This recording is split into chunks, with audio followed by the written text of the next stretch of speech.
अब फेरि हामी घरतिर फर्किँदै गरेको बस इजी राइडमा।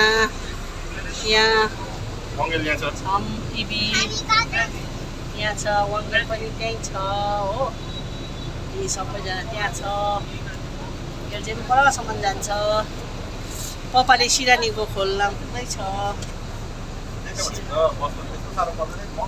सिरानीको खोल लाग्दै लाउँदैछ हो।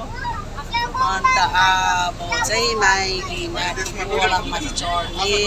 हामी दुईजनाको डबल बेड यहाँ हो। यो चाहिँ टोइलेट रहेछ, जस्ट देखाउँछ न। यहाँ टोइलेट रहेछ, यो चाहिँ टोइलेट रहेछ। टोइलेट बाथरुम सबै एट्याच भएको बसमै त्यस्तो पनि भएछ हो।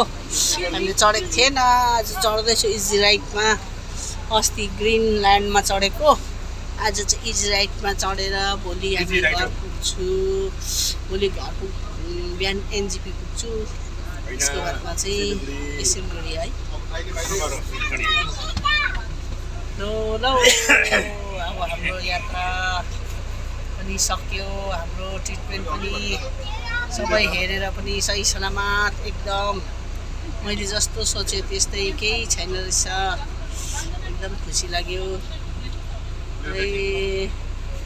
तपाईँहरू पनि खुसी मान्नुहुन्छ होला।